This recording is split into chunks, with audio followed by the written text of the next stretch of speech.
Moi! It's Turku Yoga Guide here. In this session, we will explore 3 of the final poses. The first one is called Baddha Padmasana, a bound lotus pose or cross-legged pose. And then we'll do 2 mudras, Yoga Mudra A and B.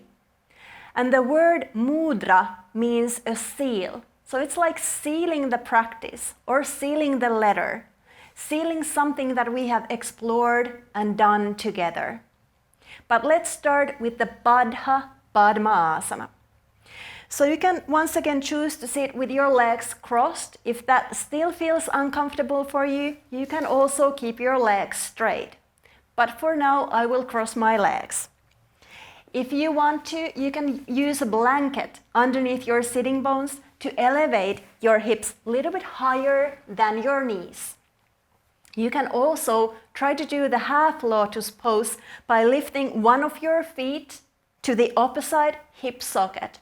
And if you are ready to try the full lotus pose, you can also try to lift the other foot on the opposite hip socket.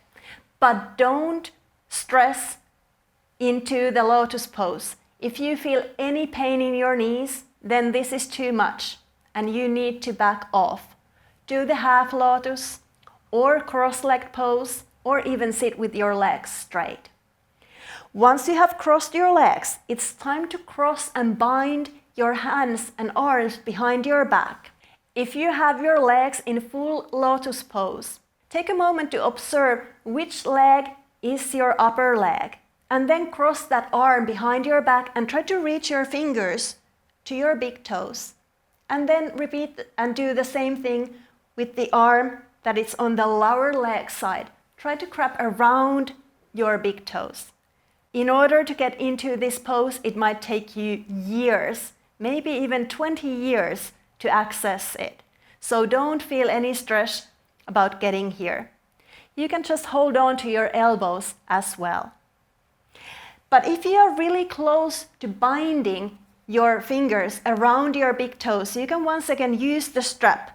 So place the strap around your toes, and in order to wrap around your big toes, you hold on to your strap. And then you do the same thing with the other arm.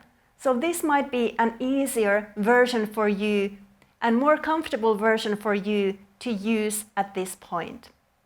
If you don't have your legs in the full lotus pose, then you don't need to use the strap.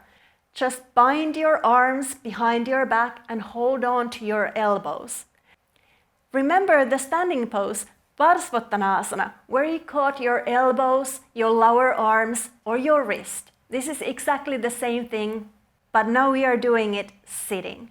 And even if you don't have your legs in full lotus or half lotus pose, they are straight or just cross-legged, still catch your arms. So that's the bind.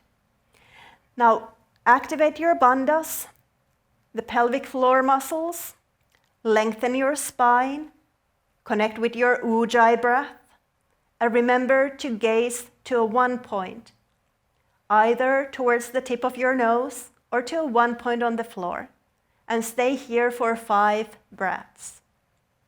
After the 5th exhalation, inhale deeply and lift your chin up towards the ceiling. And then as you exhale, fold forward to the Yoga Mudra A pose. So round your back, drop the weight of your head down and try to reach the head all the way down towards the floor.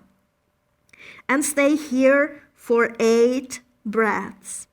And then slowly roll up vertebra by vertebra, unfold your arms, and you can switch your legs the other way around. And let's do the Yoga Mudra B. So the first Yoga Mudra was a forward bend, and now you go to the opposite direction. That means a back bend. So place your hands behind you, shoulder width apart, fingertips pointing forward. Press the floor and bring the shoulder blades together to lift your heart towards the ceiling. If you feel comfortable, you can also start tilting your head back. So try to lift your chin up towards the ceiling and stay here for 5 to 8 breaths. And then finally, come back up to a sitting and stay in Padmasana.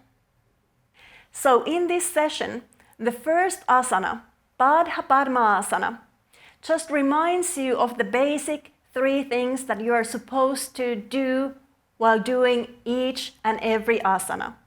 The bandhas, Mula Bandha and Uddiyana Bandha, the Ujjayi breath, and the Dristi. And then you bend your body forward, and then you bend your body backwards. So remember the counter poses that you have been exploring throughout the closing sequence. Bending forward, bending backwards, bending forward, and bending backwards. So you have started to stretch your boundaries, the limits of your body, to make your body stronger and more flexible. But not just your body, also your mind. You have maybe overcome some of your fears already, or at least you have started the work to overcome your fears and find your path and your way towards yourself.